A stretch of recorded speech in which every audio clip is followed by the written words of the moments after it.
আবির কোনো কথা না শুনে চুপচাপ বের হয়ে চলে আসলো। আর বের হয়ে আসার পরে আবির গেট দিয়ে যখনই বের হতে যাবে তখনই কেউ যেন তার মাথায় পেছন থেকে আঘাত করলো, আর সঙ্গে সঙ্গে আবির অজ্ঞান হয়ে গেল। যখন আবির চোখ খুললো তখন সে নিজেকে অন্ধকার একটা রুমের মধ্যে আবিষ্কার করলো, আর চোখ মেলে তাকিয়ে দেখতে পারলো সাদ্দাম দাঁড়িয়ে আছে, আর তাকে দেখে হাসতে লাগলো। আর তার পাশে তার লোকজন রয়েছে, আর সাদ্দাম বলতে লাগলো, কিরে ঘুম ভাঙলো তাহলে? তুই আমাকে শুধু তোর প্রতিদ্বন্দ্বী ভেবেছিলি, কিন্তু ভুল করেছিলি। আমার সম্পর্কে কোনো কিছু না জেনেই নির্বাচন করেছিস। গাগ্রাম থেকে উঠে আসা ছেলেটা এখন ভার্সিটির বিপি। বুঝতে পারছিস আমার মধ্যে এমন কিছু আছে যেটার জন্য আজকে আমি এই পর্যন্ত আসছি। আমি এখনো ভাবতে পারছি না যে তোর মতো একটা ছেলে গ্রাম থেকে উঠে এসে কিভাবে এত বড় একটা পথ পেয়ে গেলি। আমার তো এখন বিশ্বাসই হচ্ছে না। ইচ্ছে করছে তোকে এখানে মেরে ফেলি। আমি মানুষের যোগ্য ছিলাম, আর এজন্যই আমাকে সবাই বিপি করেছেন। দেখবি আমি হব এই দেশের প্রাইম মিনিস্টার। আজকে আমি বলে দিলাম, আমি এটা করে দেখাবো। এই কথাটা শুনে সাদ্দাম এবং তার সাথে সকল লোকজন সবাই মিলেই হাসি ঠাট্টা করতে লাগলো। আর আবির আর কোনো কথা বলল না, সে উঠে দাঁড়িয়ে গেল। দাঁড়িয়ে যাওয়ার পরে তখনই সাদ্দামের সাথে কয়েকজন এসে আবিরকে মারতে আসলো। আবিরও ওদেরকে মারতে শুরু করলো, আর ওরা তার সঙ্গে পারলো না। আর শেষ পর্যন্ত সাদ্দামের গলা টিপে ধরলো। আর তখন সাদ্দামকে বলল, তোকে ইচ্ছে করলে আমি এখানে মেরে ফেলতে পারি, কিন্তু আমি তোকে এখন মারবো না, কারণ মেরে নিজের শরীরে দাগ লাগানোর কোনো ইচ্ছে নেই। তোকে মেরে ফেললে আমার কোনো কিছুই হবে না। এখন কিন্তু তোকে ছেড়ে দিচ্ছি আমার প্রতিদ্বন্দ্বী হিসেবে। এই কথা বলার পরে আবির সেখান থেকে বের হয়ে চলে আসলো। তারপর তার গোডাউন থেকে বের হওয়ার পরে আবির সোজা হাঁটতে শুরু করলো। আর তখন মোবাইলে দেখলো রাত অলরেডি 2টা বেজে গেছে। নীলার নাম্বার থেকে অনেকগুলো কল এসেছে। আবিরও বাসায় ফিরলো, আর বাসায় ফেরার পরে তখন দেখলো নীলা খাবার টেবিলে বসে আছে, আর আবিরের মাথায় ব্যান্ডেজ করা দেখে নীলা তখন অবাক হয়ে জিজ্ঞাসা করতে লাগলো কি হয়েছে। আর তখন আবির কোনো কিছু না বলে চুপচাপ শুয়ে পড়লো। আর তখন নীলা তার কাছে এসে বসলো, আর আবির তখন বলল, আমার কোনো কিছু হয়নি, আমাকে নিয়ে এত টেনশন করতে হবে না। একটু ঝামেলা হয়েছিল, এখন ঝামেলা মিটে গেছে, তাই বাসায় চলে এসেছি। তোমার মাথায় আঘাত লেগেছে আর তুমি বলছো তোমার কোনো কিছু হয়নি? তোমার মাথায় ব্যান্ডেজ করা কেন? রক্তটা কিসের? তোমাকে আমি বললাম না যে আমার কোনো কিছু হয়নি? কথা বলো না, আমার মাথাটা ব্যথা করছে, আমি এখন ঘুমাবো। আপাতত আমাকে ডিস্টার্ব না করলে আমি খুশি হব খুবই। এবারে আবির ঘুমিয়ে গেল। আর এদিকে সারা রাত নীলা ওখানেই বসেছিল। পরের দিন সকালবেলা আবির ঘুম থেকে উঠে দেখলো নীলা সেখানে বসে আছে। তোর সঙ্গে দেখা করার জন্য একজন এসেছে, তুই তাড়াতাড়ি করে ভার্সিটির সামনে চলে আয়, তোর জন্য উনি অপেক্ষা করছে, এখানকার এমপি সাহেব। আবির কথাটা শুনে কল কেটে দিল। আর কল কেটে দেওয়ার পরে তাড়াতাড়ি করে আবির বাইকে করে ভার্সিটির সামনে চলে আসলো। আর ভার্সিটির সামনে চলে আসার পরে দেখতে পেল এমপি সাহেব তার গাড়ির মধ্যে বসে আছেন। আবির যাওয়ার পরেই এমপি সাহেব গাড়ি থেকে নামে, আর আবিরও ওনার কাছে গেল। আর কাছে যাবার পরে উনি তখন আবিরকে বলতে লাগলো, আমি এই প্রথম কারোর জন্য ঠিক 10 মিনিট ওয়েট করেছি, শুধুমাত্র তোমার জন্য দেখা করার জন্য আমি কিন্তু ওয়েট করলাম। এটাই আমার জীবনের প্রথম, বুঝলে? স্যার, আপনাকে কি বলে যে ধন্যবাদ দেব তা আমি ভাষা খুঁজে পাচ্ছি না। আপনার মতো এত বড় একজন লোক আমার জন্য ওয়েট করেছেন, এটাই সত্যি আমার জন্য অনেক বড় পাওয়া। শোনো, তোমার মধ্যে এমন কিছু আছে দেখেই কিন্তু আমি তোমার জন্য ওয়েট করেছি। তুমি হয়তো আমার আগে পিছনে মোটামুটি খবর ভালো করেই জানো। সাদ্দাম যদি এখানকার ভিপি হতো তাহলে ভার্সিটি নেশা দেখানো হয়ে যেত। আমি চাই তুমি ভার্সিটিটা আবার তোমার মতো করে নিয়ন্ত্রণ করো, ছাত্রছাত্রী যেন ভালোভাবে পড়াশোনা করতে পারে। স্যার, আপনি কোনো চিন্তা করবেন না, আমি আমার মতো করে সব কিছুই নিয়ন্ত্রণ করব। আপনি শুধু আমার পাশে থাকলেই হবে। আপনি যদি সাপোর্ট দেন তাহলে আরো অনেক দূর পর্যন্ত এগিয়ে যেতে পারবো। এই কথা বলার পরে এমপি সাহেব গাড়িতে করে চলে গেল। আর আবিরও সবাইকে নিয়ে ভার্সিটির ভিতরে চলে আসলো। আবির ভার্সিটির ভিতরে আসার পরে সবার সঙ্গে কথা বলতে লাগলো। আর এভাবেই সারাটা দিন পার হয়ে গেল। আবির ক্লান্ত শরীরে বাসায় ফিরল। বাসায় ফেরার পরে আবির চুপচাপ ল্যাপটপে বসে কাজ করছিল অফিসে। তেমন একটা যাওয়া আসা হয় না, কারণ এখন রাজনীতিতে সম্পূর্ণরূপে প্রবেশ করে ফেলেছে। আর অফিস করে আর কি হবে, পাশাপাশি একটা ব্যবসা দেওয়ার চিন্তা ভাবনা করছে। আর এইটা নিয়ে ল্যাপটপে কাজ করছিল। আর হঠাৎ করেই নীলা চলে আসলো। আর নীলা আসার পরে তখন আবিরকে বলতে লাগলো, তুমি আমাকে এভাবে অ্যাভয়েড করে কেন বলছো আবির? আমি কি কোনো ভুল করেছি যে তুমি আমাকে এভাবে কষ্ট দিচ্ছ? আমি তোমার কষ্টগুলো আসলে মেনে নিতে পারছি না। আমার সহ্য হচ্ছে না তোমার এইভাবে অবহেলাটা। দেখো, আমি তোমাকে অবহেলা করছি না। আমার এখন সময় নেই তোমার সঙ্গে এভাবে বসে কথা বলার জন্য, তাই হয়তো তোমার এমনটাই মনে হচ্ছে। আর আমি কেন এমন করব বলো? আমার কোনো কিছু হয়েছে না, তুমি কোনো অন্যায় করেছ, সব কিছুই স্বাভাবিক, কিন্তু আমার সময় নেই। তোমার কি সত্যি সময় নেই, নাকি তুমি সময় পাও আমাকে সময় দিতে চাচ্ছ না? আগে তো তুমি অনেক ব্যস্ত ছিলে, তবু তুমি যেভাবে পারতে আমাকে সময় দিতে। কিন্তু এখন কেমন একটা ব্যতিক্রম হয়ে গেছো 2 দিন ধরে। কি হয়েছে তোমার? আমি কি কোনো ভুল করেছিলাম? না, তুমি কোনো ভুল করনি। তুমি কখনো ভুল করতে পারো না। দেখো, এসব বিষয় নিয়ে এখন তর্ক করার সময় নেই। আমরা যদি তর্ক করি তাহলে তানজিম আমাদের কাছ থেকে এটাই শিখবে, ও ছোট মানুষ। ওর সামনে এভাবে তর্ক করা আমাদের উচিত হচ্ছে না। তুমি কিন্তু আমার কথাটা এড়িয়ে যাচ্ছ। আমি আমার কথার উত্তরটা পাইনি কিন্তু এখন পর্যন্ত। তুমি কি কালকে তানজিমের বাবাকে দেখার পরে তুমি এখনো ওই পথে আছো, মানে এরকম করছো? আবির কথাটা শুনে সত্যি খুব কষ্ট পেল। কারণ ঠিকই তো, তানজিমের বাবা তো আর সে নয়, তানজিমের বাবা তো অন্য কেউ। আবির তবুও নিজেকে সামলে কোনো কিছু বলল না, ল্যাপটপের কাজে মনোযোগ দিল। আর নীলা কান্নাকাটি করছে। এই সেদিকে তার কেন জানি খেয়াল করতে মন চাচ্ছে না। তারপর রাতে একা একাই ঘুমিয়ে গেল তানজিমকে নিয়ে। নীলা একপাশে শুয়ে কান্না করতে করতে ঘুমিয়ে গেছে। আর এইভাবে পার হয়ে যায় বেশ অনেকগুলো দিন। আবিরও এখন অনেক বড় বড় মানুষের সঙ্গে চলাফেরা করে। এখন তাকে মোটামুটি শহরের সবাই চেনে এক নামে। এদিকে এদিকে নীলাও এখন আর আগের মতো নেই, কেমন যেন পরিবর্তন হয়ে গেছে। তাকে আর এখন আগের মতো আবিরের পেছনে কান্নাকাটি করতে দেখে না সে। না হয় তার উপর অভিমান করে রেখেছিল, কিন্তু সে তাই বলে এই কয়দিনে নিজের সবকিছু এভাবে গুটিয়ে নেবে আবির তা কখনোই আশা করেনি।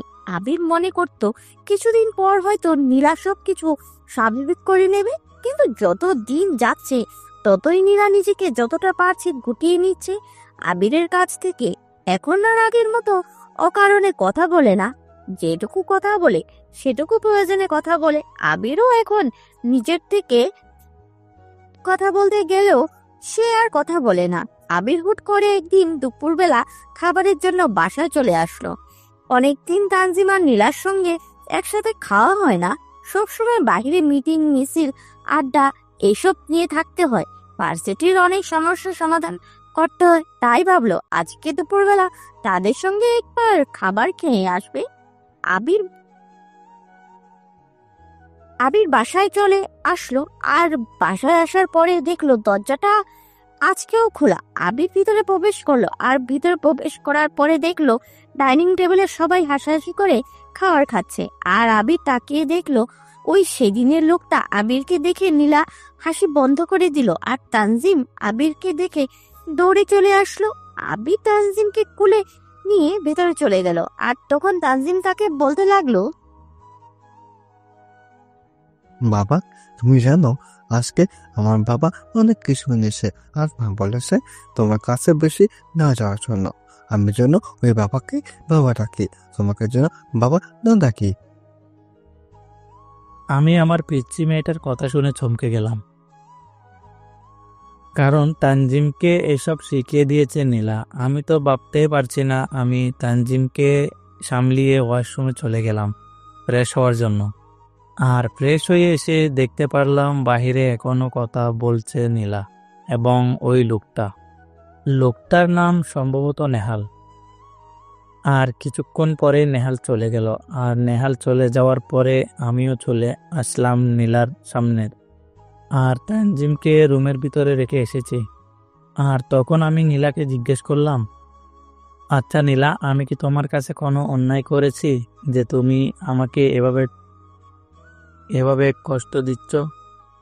ডিভোর্স হয়ে যাওয়ার পর একটা মেয়েকে তার প্রাক্তন স্বামীকে গ্রহণ করতে পারে বা তার কথা বলতে পারে? দেখো, আমি তোমার সঙ্গে এই বিষয় নিয়ে তর্ক করতে চাচ্ছি না। কারণ হলো, নিহাল তার মেয়ের কাছেই আসে, মেয়েকে দেখার জন্য আসে। তো একটা লোক আসলে আমি তাকে কিভাবে ফিরিয়ে দিতে পারি? ওরও তো সম্পূর্ণরূপে অধিকার রয়েছে তানজিমের সঙ্গে দেখা করার, কথা বলার। হ্যাঁ, আমি মেনে নিচ্ছি এটা অধিকার রয়েছে, কিন্তু তুমি যেভাবে কথা বলো এটা কি আসলেই ঠিক? তোমার তো হিসেবে ওনার সামনেও যাওয়া উচিত নয়, কারণ আমাদের ইসলাম ধর্মে এরকমটাই বলা আছে। দেখো, তুমি তোমার নিজের চিন্তাটা করো। আমি যেভাবে আছি খুব ভালোই আছি। আমার ব্যাপারে কথা না বললে আমি অনেক বেশি খুশি হব। আমি তোমার কাছ থেকে এসব কথা শুনতে চাই না। তুমি তোমার রাজনীতি নিয়ে ব্যস্ত থাকো। দেখো, এমনটা নয় যে আমি সবকিছু নিয়ে ব্যস্ত থাকি। আমি কিছুদিন আগে গিয়ে অভিমান করেছিলাম একটা বিষয় নিয়ে। তুমি একটা বার জিজ্ঞেস করলে না আমি কেন তোমার অভিমান করে আছি, আমি কেন তোমাকে সময় দিচ্ছি না। তুমি আমার স্ত্রী হয়েও যদি এগুলো না বুঝো, তাহলে কি অন্য কোনো মেয়ে এগুলো বুঝবে? আমার কাছে এখন মনে হচ্ছে তোমাকে বিয়ে করাটাই আমার মস্ত বড় ভুল হয়েছে। তোমাকে যদি আমি বিয়ে না করতাম তাহলে তো আজকে আমার এই জীবনটা দেখতে হতো না। আমি তোমার কাছ থেকে মুক্তি চাই। এই কথা বলে নীলা আবার কাছ থেকে চলে গেল। আর নীলা চলে যাওয়ার পরে আবির ফ্লোরের মধ্যে বসে গেল। কি বললো নীলা এটা তাকে? না পেল ফ্যামিলির কাছে শান্তি, না পেল প্রিয় মানুষটাকে বিয়ে করে শান্তি, তার জীবনটা ছাড়খাড় হয়ে গেল। নীলাকে আবির এখন ঠিক সেই আগের মতোই ভালোবাসে, কিন্তু নীলা এভাবে পরিবর্তন হয়ে যাবে এটা সত্যি আবির আশা করেনি। আর তখন দেখলো তানজিম তার দিকে আসছে। আর আবির নিজেকে সামলে তানজিমকে কোলে নিয়ে বাহিরে চলে আসলো। আর বাহিরে কিছুক্ষণ ঘোরাঘুরি করার পরে তানজিমকে রেখে আবির বাইক নিয়ে বের হলো ভার্সিটির উদ্দেশ্যে। আর ভার্সিটিতে চলে আসার পরে তখন নাদিয়া এবং হাসান বলতে লাগলো, দোস্ত, আমি তোকে একটা কথা বলতে চাই। তোর কিন্তু অনেক শত্রু হয়ে গেছে। যে কোনো সময় তোকে অ্যাটাক করতে পারেন, তোর যে কোনো ক্ষতি করতে পারে। তাই একটু সাবধানে চলাফেরা করিস, কারণ এখন তোর উপরে ওঠার সময়। আর এখন যদি তুই কোনো বিপদে পড়ে যাস, তাহলে কিন্তু অনেক বড় ক্ষতি হয়ে যাবে তোর জীবনে। দেখো, আমি আমার নিজেকে নিয়ে কখনো চিন্তা করি না, কারণ যেহেতু মানুষের সেবায় কাজ করে থাকি তাই অনেকেই আমার ক্ষতি করতে চাইবে। কিন্তু তোমাদের মতো বন্ধু বান্ধব পাওয়া বা তোমাদের মতো বন্ধু বান্ধব থাকলে আমার কোনো কিছুই হবে না। তোরা শুধু আমার পাশে থাকবি, দেখবি আমি পুরো সিস্টেমকে পাল্টে দেব। দোস্ত, তোর উপর আমার সম্পূর্ণ বিশ্বাস আছে। তুই পুরো সিস্টেমটাকে বদলাতে পারবি।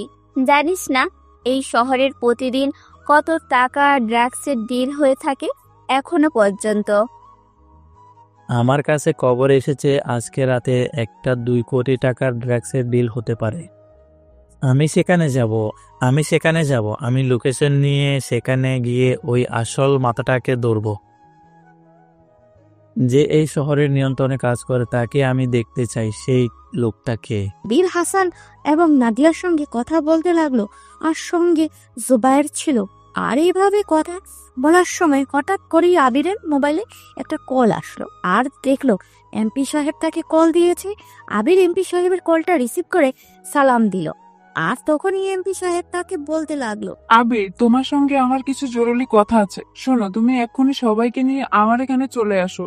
তোমার সঙ্গে আমার পার্সোনালি মিটিং করা লাগবে, না হলে তোমাকে বলা যাবে না। ঠিক আছে, আপনি কোনো চিন্তা করবেন না, আমি 10 মিনিটের মধ্যেই আপনার এখানে আসছি, আপনি অফিসে থাকুন। কল কেটে দিয়ে তাড়াতাড়ি করে গাড়িতে উঠে পড়লাম। আর গাড়িতে উঠে পড়ার পরেই যখন আমার সঙ্গে হাসান, নাদিয়া এবং জুবাইর উঠে পড়লো, আর জুবাইর উঠে পড়ার পরে তখন আমাকে বলতে লাগলো, দোস্ত, এমপি সাহেব তোকে নিজ থেকে যেতে বলেছে, তার মানে এখানে কোনো গাবলা আছে, তোকে নিয়ে অন্যরকম কোনো কাজই করতে পারেন। আমার তো সেটাই মনে হচ্ছে, কারণ এই এমপি সাহেব আমাদের কাছে তেমন একটা সুবিধা লাগে না। দোস্ত, আমারই কিন্তু এটাই মনে হচ্ছে, তুই কিন্তু ওর কোনো অন্যায় কাজে সাহায্য করবি না। আমরা চাই পুরো সিস্টেমটাকে তুই চেঞ্জ করে দিবি, তোকে পুরো বাংলাদেশ চিনবে। আমরা গর্ব করে বলতে পারবো আমাদের বন্ধু, আমাদের বেস্ট ফ্রেন্ড পুরো সিস্টেমটাকে পাল্টে দিয়েছে। কোনো কিছু পাওয়ার লোভ আমরা করি না। তোর ফ্যামিলিকে গর্ব করে বলতে পারবি একদিন। আবির, নাদিয়া এবং হাসান, জুবাইর ওদের সঙ্গে কথা বলতে বলতে চলে আসলো এমপির অফিসে সামনে। তারপর গাড়ি থেকে নেমে সরাসরি ওদেরকে নিয়ে ভেতরে চলে আসলো। আর ভিতরে আসার পরে তখন এমপি সাহেব আবিরকে দেখে এগিয়ে আসেন। এত সম্মান দেওয়ার কারণটা কি সেটাই বুঝতে পারলো না। আবির এমপি সাহেবের সামনে বসলো এবং এমপি সাহেব তখন আবিরকে বলতে লাগলো, আমি তোমার সঙ্গে পার্সোনাল কথা বলতে চাই শাহরিয়ার। এখানে অন্য কেউ থাকাটা মনে হয় না ভালো দেখাবে। এই, তোমরা স্যারের কাছ থেকে একটু দূরে যাও, আমি ওর সাথে নিয়ে পার্সোনাল কথা বলবো। স্যার, আপনি যদি কোনো কিছু মনে না করেন তাহলে একটা কথা বলি, ওরা আমাকে ছেড়ে কখনোই এখান থেকে দুপা পিছিয়ে যাবে না। ওরা সব সময় আমার সঙ্গেই থাকবে। আপনি তো খুব ভালো করেই জানেন ওরা আমার সঙ্গেই থাকে। আবির এমপির মুখে উপর এই কথা বলাতে এমপির সাথে লোকজন কিছুটা রাগী দৃষ্টিতে আবিরের দিকে তাকায়। আর এমপি সাহেব ওদেরকে চোখ দিয়েই ছাড়াই না করলো কোনো কিছু না বলার জন্য। আবারও তেমন পূর্ণ প্রতিক্রিয়া দেখালো না, সে চুপচাপ বসেই আছে। আর তখন এমপি সাহেব বলতে লাগলো, তুমি এখন ছাত্রদের কাছে আইডল, সবাই তোমাকে নিয়ে এখন হ্যাপি। আর তুমি যদি নতুন একটা ব্যবসা দাঁড় করাও তাহলে কিন্তু তোমার জন্য ভালো হবে। শুনেছি তুমি নাকি নতুন ব্যবসা দিয়েছো। আমি জানি না আমি ওদের কাছে আইডল কিনা, তবে ওদের সকল সমস্যা আমি মেটানোর চেষ্টা করি, আর এজন্যই আমাকে পছন্দ করে। এর চেয়ে বেশি কিছু না। আর আমি আমার ব্যবসাটার কথা সবাইকে জানিয়ে দিয়েছেন, এখানে লুকোনোর তো কোনো কিছুই নেই। আমি সুতার ব্যবসা করছি, এটা তো আর দোষের কিছু না। দেখো, আমি জানি এই সুতার ব্যবসার মধ্যে লাভ আছে, কিন্তু তুমি যদি আরেকটু লাভ করতে চাও, তুমি যদি তোমার ক্ষমতা থাকে কাজে লাগাতে, তাহলে কিন্তু তোমার অনেক টাকা হতো। আমি চাই তুমি একটু অন্যরকম কাজ করো আমার সঙ্গে। স্যার, আপনি কিছু মনে না করলে আমাকে সরাসরি বললে ভালো হতো। আর এই তোরা কোনো কথা বলবি না, আমি কথা বলছি তো নাকি? আমি কথাটা রেগে গিয়েই বললাম। শোনো, এই সোনের ড্রাগসের ডিল করি আমি। এই সোনের সকল অপকর্ম হয়ে থাকে আমার হাত ধরে। আর আজকে 2 কোটি টাকার ড্রাগসের ডিল আছে। এখন কথা হলো, তোমার সাহায্য ছাড়া এই ড্রাগসগুলো প্রতিটি ভার্সিটিতে পৌঁছাতে পারবো না। তোমার সাহায্য লাগবে, এই জন্য তুমি অনেক টাকা পাবে আর অনেক উপর উঠতে পারবে, বুঝছো? স্যার, আপনি অনেক পুরনো খেলোয়াড় হতে পারেন, কিন্তু নতুন খেলোয়াড়দের সম্পর্কে আপনার কোনো আইডিয়া নেই। আমি কিন্তু গ্রামের ছেলে। গ্রামের ছেলেরা মোটামুটি রাজনীতিতে আর নিজের স্বার্থটা কিন্তু খুব ভালোই বুঝতে পারে। তুমি কি বললে? আমি কিন্তু কোনো কিছুই বুঝতে পারছি না। তুমি কি আমার প্রস্তাবে রাজি আছো? তোমাকে আমি রাষ্ট্রপতি হিসেবে শপথ বাক্য পাঠ করতে পারি। তুমি হবে বাংলাদেশের 7ম রাষ্ট্রপতি। স্যার, নিজের মধ্যে যদি নিজেরই আত্মবিশ্বাস না থাকে তাহলে কখনোই উপরে উঠতে পারবো না। আর আমার ফুল কনফিডেন্স আছে আমি উপরে উঠতে পারবো, কারণ আমি এমন কোনো কাজ করব না যেটা মানুষের অকল্যাণে লাগে। আপনাকে আমার এই বিষয় নিয়ে না ভাবলেও চলবে। আমি একবার রাষ্ট্রপতি হলে আপনাদের কিন্তু পেছার মারা যাবে, বলে দিলাম। আচ্ছা, যাই হোক, তুমি আমাকে সাহায্য করবে, আমি তোমাকে সাহায্য করব। বিনিময়ে আমরা পুরো বাংলাদেশে একটা সময় সবকিছু রাজত্ব করতে পারবো। পুরো বাংলাদেশ তুমি হাতের মুঠোয় নিয়ে কাজ করতে পারবে, বুঝছো? তোর সাহস কি করে হয় আমাকে এসব অফার করার? আমি আগেই বুঝেছিলাম যে তোর মধ্যে কোনো না কোনো একটা ঝামেলা আছে, যে কারণে ওই দিন আমার জন্য 10 মিনিট ওয়েট করেছিলি। কারণ তোর মতো একজন এমপি সাহেব আমার জন্য ওয়েট করে থাকবি, এটাই তো আমার কাছে সত্যি অবাক করার মতো ঘটনা ছিল। সেদিনই আমি বুঝতে পেরেছিলাম তুই আমাকে দিয়ে কোনো না কোনো একটা খারাপ কাজ করাবি, আমার কাছ থেকে সাহায্য চাইবি। সকল জায়গায় আমার ছেলেরা রয়েছে, তুই কোনো কিছুই করতে পারবি না। তুই কিভাবে এই এমপির চেয়ারে বসে থাকিস আমি সেটাই দেখব। নাদিয়া, ভিডিও করা হয়ে গেছে? দোস্ত, তুই কোনো চিন্তা করিস না, ভিডিও করা হয়ে গেছে। আর অলরেডি কমিশনারকে ভিডিওটা আমি পাঠিয়ে দিয়েছি। কিছুক্ষণের মধ্যেই তোর কাছে কল চলে আসবে। আবির, তুই কিন্তু কাজটা মোটেও ভালো করলি না। কি গোপনে ভিডিও করে কমিশনারকে পাঠিয়ে দিবি, আর এতে কমিশনার আমাকে অ্যারেস্ট করে জেলের ভিতরে দিয়ে দিবে? এটা যদি ভেবে থাকিস তাহলে ভুল ভাবলি। আমার ক্ষমতা সম্পর্কে তোর কোনো আইডিয়া নেই। তোর মতো এমপি থাকার চেয়ে না থাকা অনেক ভালো। তুই থাকলে দেশের আরও অনেক ক্ষতি হবে। আর এই কারণেই তো বলি, এত তেল কিসের শাহরিয়ারের জন্য? শাহরিয়ার বলতে পাগল হয়ে গিয়েছিলি। শালা কুত্তা, এতদিন নিরীহ ছেলেদেরকে নষ্ট করেছিস, কত মেয়ের জীবন নষ্ট করেছিস, সেটার কোনো হিসাব নাই। তারপরে আবির ওদেরকে নিয়ে চলে আসলো, আর ওদেরকে নিয়ে চলে আসার পরেই তখনই হঠাৎ করে কমিশনার তাকে কল দিল। আবির হাসানকে বলল গাড়ি থামানোর জন্য। আর হাসান গাড়ি থামানোর পরে আবির গাড়ি থেকে নেমে কমিশনারের সঙ্গে কথা বলতে লাগলো। আর কমিশনার তখন বলতে লাগলো, আবির, আমি তোমার কাছে অনেক বেশি খুশি হয়েছি। আমি অনেকদিন ধরে এমপি সাহেবের পেছনে পড়েছিলাম, তার বিরুদ্ধে তদন্ত করেছিলাম, কিন্তু আসলে কোনো কিছুই হাতে পাচ্ছিলাম না, কারণ ওনার ক্ষমতা ছিল অনেক বেশি। উনি আমাকে মারার হুমকিও দিয়েছেন, কিন্তু আজকে আমি সবকিছু পাওয়ার পরে আমি আজকে তাকে অ্যারেস্ট করতে যাচ্ছি। আবির, তোমাকে অসংখ্য ধন্যবাদ আমাকে এই উপকারটা করার জন্য।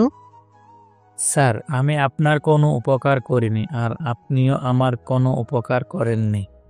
আমি শুধু করেছি মানুষের উপকারের জন্য। এই শহরের মানুষগুলো, এই শহরের ছাত্রছাত্রীর কথা ভেবেই আমি শুধু এমপির আসল রূপটা বের করে দিয়েছি। তুমি যেভাবে আগাচ্ছ, দোয়া করি তুমি জীবনে অনেক বড় হও।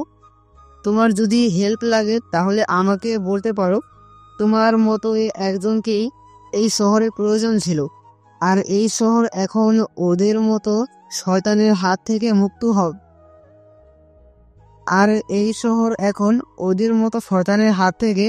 থাকবে।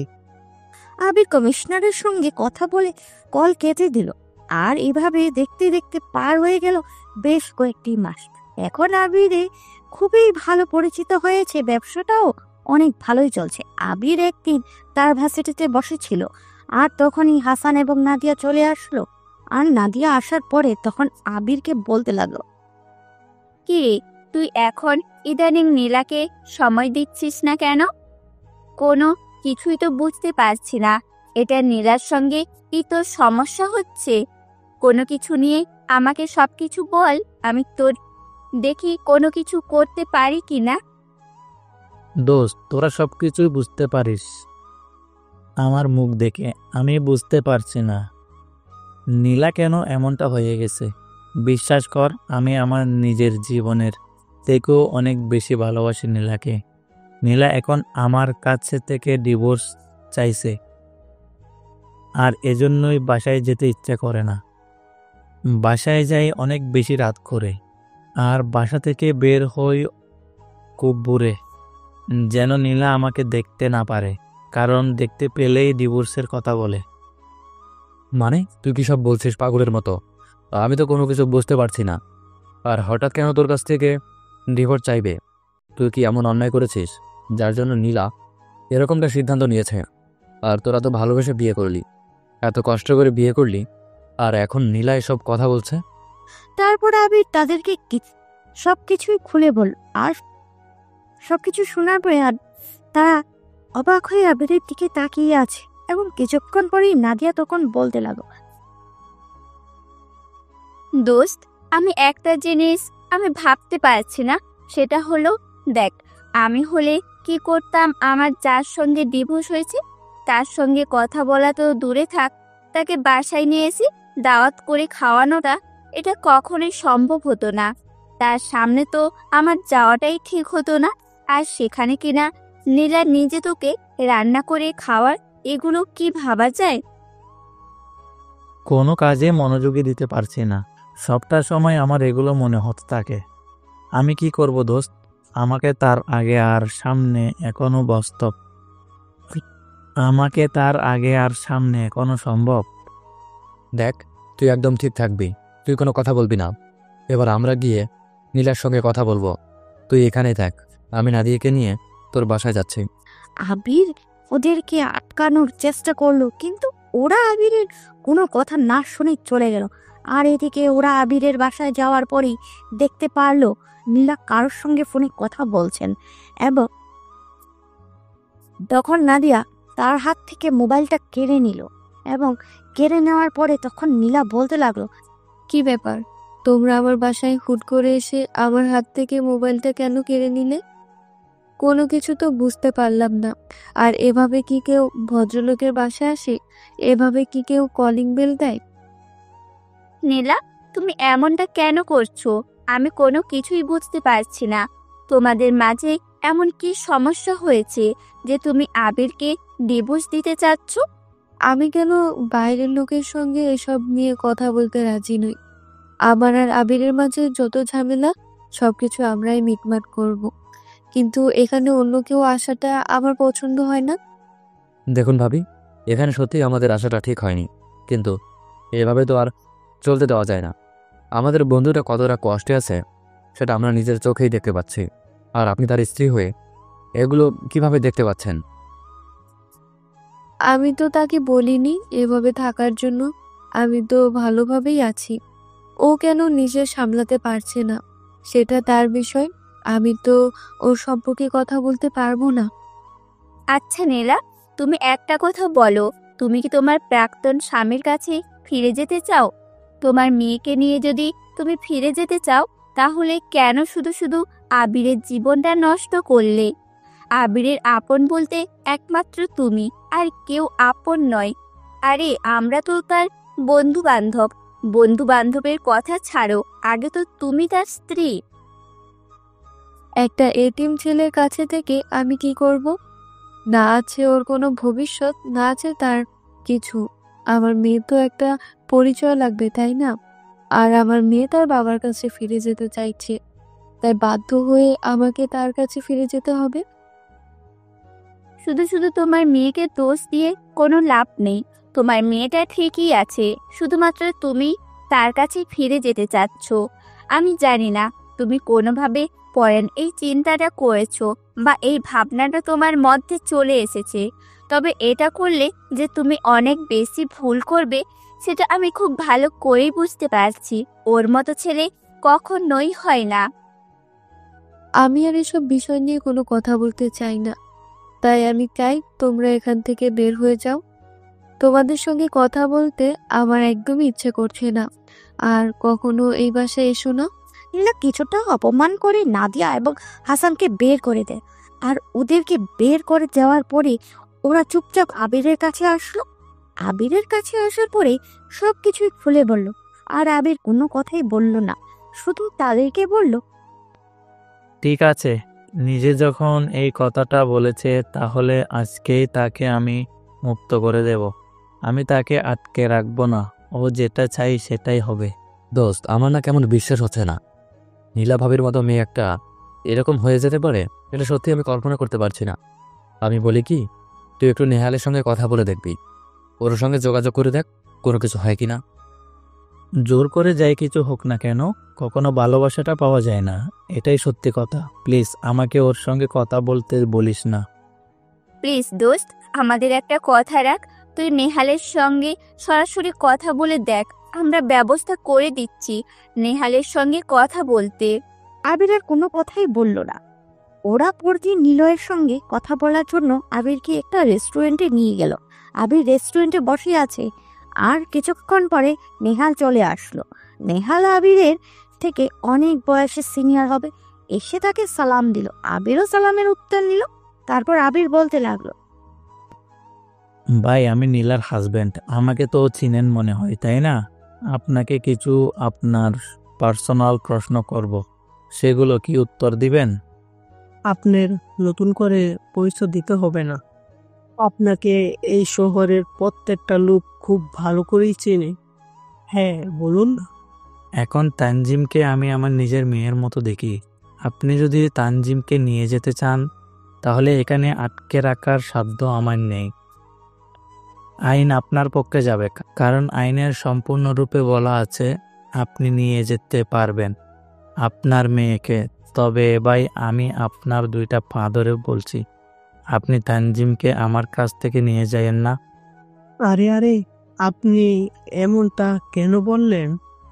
আর আমি তো তানজিমকে নিয়ে যেতে চাইনি। এমনিতে তাকে আমি মাঝে মাঝে দেখে আসি, অন্য কোনো বিষয় নিয়ে কথা বলে। আমি তানজিমের জন্য নাকি নীলা আপনার কাছে ফিরে যেতে চাই, এ বিষয়ে আপনি কি বলেন ভাই? তানজিমকে আমি আমার নিজের জীবনের থেকেও অনেক বেশি ভালোবাসি। আমার কখনো এরকম মনে হয়নি যে তানজিমা আমার মেয়ে না, সব সময় মনে হয় ও আমার সন্তান। ভাই আমি তাকে অনেক বেশি ভালোবেসে ফেলেছি, আমি চাই ওদেরকে নিয়ে ভালো থাকতে। আপনি প্লিজ এখানে আসবেন না। আমি এই বিষয় নিয়ে কথা বলতে পারছি না, কারণ আমার মেয়েকে যখন ইচ্ছা আমি দেখতে আসব। আমি যখন ইচ্ছা তখন তাকে নিয়ে যেতে পারবো। তবে নীলাকে গ্রহণ করার ইচ্ছা আমার এখন আপাতত নেই।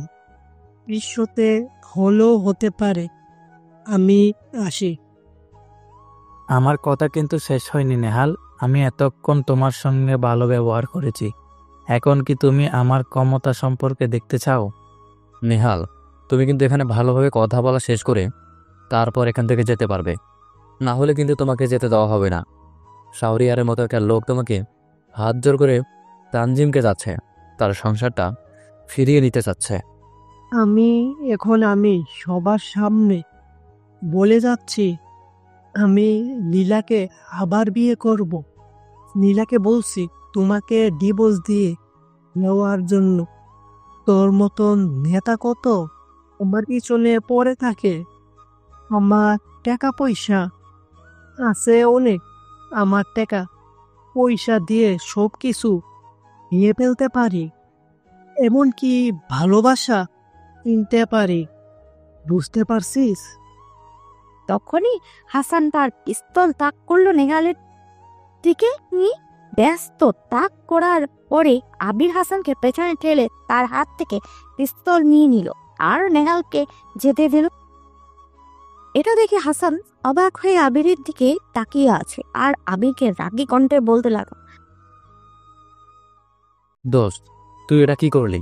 সবসময় এরকম আমার একদম ভালো লাগে না, কারণ তোকে এভাবে কথা বলা যাবে এটা কি হতে পারে? তুই কে ওইটা কি জানে না? মাথা গরম করে কাজ করা যাবে না প্লিজ। এসব বিষয় নিয়ে আমি আর কোনো কথা বলতে চাই না আমি এখন। দেখবি ক্ষমতা কাকে বলে। আর নীলার চিন্তা এখন আপাতত তোদের মাথা থেকে বাদ দে, আমিও আমার মাথা থেকে বাদ দিচ্ছি। তুই মুখে বললেই হবে না তো, আমরা জানি যে তুই এমনিতেই বলছিস, নীলাকে তোর মন থেকে বাদ দিয়ে দিয়েছিস, কিন্তু সত্যি কি তুই নীলাকে ভুলে যেতে পারবি মন থেকে? আবির নাদিয়ার কথা শুনি চুপ করে গেল, আর কোনো কথা বলল না। এদিকে আবির তাদেরকে নিয়ে অন্য একটা কাজে চলে আসলো, আর কাজের মধ্যে ব্যস্ত থাকায় ততটা নীলার কথা মনে হয় না। আর রাতের বেলা বাসায় ফিরলো, আর বাসায় ফেরার পরে দেখতে পারলো তানজিম এবং নীলা কেউই নেই, আর টেবিলের উপর একটা চিরকুট রেখে দেওয়া আছে। আবির চিরকুটটা হাতে নিয়ে পড়তে লাগলো, আর চিরকুটের মধ্যে লেখা, দেখো আবির, তুমি তোমার নিজের জীবনটা গুছিয়ে নাও। আসলে তোমাকে আমি এতদিন ব্যবহার করেছি। আসলে নিহাল আবারও আমাকে ফিরে পেতে যাচ্ছে। আমি নিহালকে চাই, কারণ তানজিমের একটা ভবিষ্যৎ পেয়েছে। হ্যাঁ, এটা ঠিক যে তুমি তানজিমকে তোমার নিজের মেয়ের মতোই আদর করেছো, কিন্তু তুমি তো আর নিহালের মতো হতে পারবে না। নিহাল তার নিজের ভুল বুঝতে পেরেছি, তাই আমি তার কাছে চলে যাচ্ছি। আর কখনো মনে হয় না তোমার সাথে দেখা হবে বা তোমার আমাকে খোঁজার প্রয়োজন হবে। তুমি তোমার মতো করে ভালো থেকো, আর আমার কাছে আসলেও আমি তোমার কাছে কখনোই ফিরবো না। এটা কখনোই সম্ভব না। তোমার জীবনটা এলোমেলো করে দেওয়ার জন্য আমি সরি। আমাকে ক্ষমা করে দিও। আমাকে ক্ষমা করে দিও। তুমি তোমার মতো ভালো থেকো। আমাকে আমার মতো করে ভালো থাকতে দিও। আবির চিরকুটটা পড়ে কেমন যেন কোনো কথা বলতে পারছিল না, মুখের ভাষা হারিয়ে ফেলেছিল। কারণ নীলা এমনটা করতে পারবে আবির কখনো আশা করেনি। নীলাকে আবির নিজের জীবনের থেকেও অনেক অনেক বেশি ভালোবাসে ছিল। সে যে তার সঙ্গে এভাবে প্রতারণা করে তাকে ফেলে চলে যাবে, এটা সত্যি আবির কখনো কল্পনাও করেনি। আবির বিছানায় শুয়ে সে কান্না করতে লাগলো। আর ওদিকে আবিরের মোবাইলটা যে বেজেই যা চলেছে সেটা তার কোনো খেয়ালই ছিল না। আবির বিছানায় শুয়ে সে কান্না করেছিল, আর হঠাৎ করেই দেখলো কলিং বেল দিল। আবির না চাইতেও এসে দরজা খুলে দিল, আর দরজা খুলে দেওয়ার পরে দেখতে পারলো এখানে নাদিয়া দাঁড়িয়ে আছে। নাদিয়া তখন আবিরকে ঠাস করে একটা থাপ্পড় মারলো। হারামি, আমি তোকে কতক্ষণ ধরে কল দিচ্ছি, তুই কল রিসিভ করছিস না কেন? হুম হুম তুই যখন কল ধরছিস না আমার কি টেনশন হয় না? আমি তো ভেবেছিলাম তোর কোনো বিপদ আপদ হয়েছে। এত কেয়ারলেস কেন তুই? কি হয়েছে বলবি? আবির কোনো কথা না বলে নাদিয়ার কাছে নীলার রেখে যাওয়া আজ শেষ চিরকুটটা দিয়ে দিল। আর নীলার চিরকুট দেওয়ার পরে নাদিয়া পড়তে শুরু করলো। আর পড়া শেষ করে তখন আবিরকে বলতে লাগলো, আমি তো আগেই বলেছিলাম যে এই মেয়ে তোর জন্য পারফেক্ট হবে না, কিন্তু তুই আমার কথাগুলো ভালোভাবে শুনিসনি। তুই তোর মতো করে আগলে রাখতে চেয়েছিলিস, সেটা ভালো কথা। নীলা চলে গেছে, তার মতো করে তুই কেন তাকে ছেড়ে ভালো থাকতে পারবি না? সে যদি তোকে এভাবে ধোকা দিয়ে ভালো থাকতে পারে, তুইও ভালো থাকতে পারবি অন্য কাউকে নিয়ে। আমি যে তাকে মন থেকে ভালোবেসেছিলাম, আমি যে কোনোভাবেই তাকে বলতে পারছি না রে। এটা কি হয়ে গেল আমার লাইফে? আমি আমার আসল মা বাবাকেই খুঁজে পাইনি এখনো। এদিকে নীলাও আমার লাইফ থেকে চলে গেল। আমার পুরো জীবনটা এলোমেলো হয়ে গেল রে। কে বলেছে তোর লাইফে এলোমেলো হয়ে গিয়েছে? কেন, আমি আছি না? আমি তোর লাইফে আছি, তোর সাথে 24 ঘন্টা থাকবো। তবুও তুই নীলার কথা ভুলে যা। আমি তোর পাশে সব সময় আছি, থাকবো ইনশাল্লাহ। কোনো কিছু না ভেবে নাদিয়াকে জড়িয়ে ধরে কান্না করতে লাগলাম।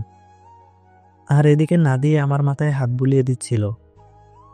আর এভাবে কতক্ষণ সময় পার হয়ে গেল বুঝতেই পারলাম না। আর এদিকে নাদিয়া আমায় বিছানায় শুয়ে দিল। আর বিছানায় শুয়ে দেওয়ার পরে আমি যে কখন ঘুমিয়ে গেছি, ঘুমিয়ে পড়লাম।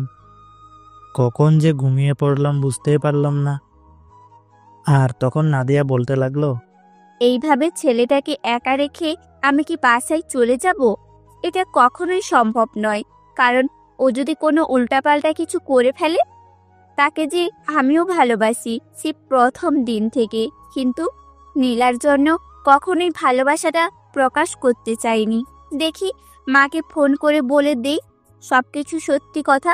তোমাকে এটা সহজভাবে নেবে আমি আমার নিজেকে প্রশ্ন করেছিলাম। আর এদিকে কফি বানিয়ে দিলাম। আর কফি বানিয়ে আমি এই সাহারিয়ার রুমে চলে আসলাম। তার রুমে আসার পরে আমি তাকে ডাক দিলাম, আর সে কফি নিয়ে আমার দিকে তাকিয়ে আছে।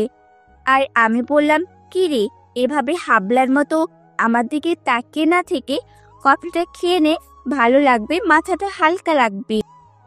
তুই বাসায় যাবি না? যা, বাসায় চলে যা। আমি একা এখানে থাকতে পারবো, কোনো সমস্যা হবে না। আমাকে নিয়ে শুধু শুধু এত টেনশন করিস? আমি এখন স্বাভাবিক রয়েছি। ও যদি আমাকে ছাড়া ভালো থাকতে পারে, তাহলে আমি কেন ওকে ছাড়া ভালো থাকতে পারবো না? তুই চিন্তা করিস না। আবির নাদিয়াকে জোর করে বাসায় পাঠিয়ে দিল। সে যেতে চাইছিল না, কিন্তু আবির তাকে জোর করে তার বাসায় পাঠিয়ে দিল। আর তাকে পাঠিয়ে দেওয়ার পরে আবিরও ঘুমিয়ে গেল। পরদিন সকালবেলা ঘুম থেকে উঠে আবির ভার্সিটিতে চলে আসলো। ভার্সিটিতে আসার পরে তখনই হাসান দৌড়ে তার কাছে আসলো আবিরের কাছেই আসার পরে বলতে লাগলো, কালকে রাতে যে 2 কোটি টাকার ড্রাগসের ডিল হয়েছিল, ওদের সবাইকে আমি ধরে ফেলেছি। ছেলেদেরকে নিয়ে প্রমাণ সহকারে ধরেছি। তবে একটা সমস্যা আছে, ওদেরকে যদি পুলিশের হাতে তুলে দেয় তাহলে কিন্তু ওরা আবারও ছাড়া পেয়ে যাবে, কারণ ওদের সঙ্গে পুলিশের একটা কনফারেন্স রয়েছে, এটা আমি খবর নিয়েছিলাম। এখন আমাদের বের করতে হবে যে কোন কোন পুলিশ তাদের সাহায্য করেছে। এই পর্যন্ত আসতে তাহলেই সবকিছু পরিষ্কার হয়ে যাবে। আর এইগুলো লিস্ট আমাকে তাড়াতাড়ি এনে দিবি। ঠিক আছে, তুই কোনো চিন্তা করিস না, আমরা ব্যবস্থা করছি। আর ওই দেখ নাদিয়া তোর উপর রাগ করে বসে আছে, যা নাদিয়ার রাগ ভাঙা।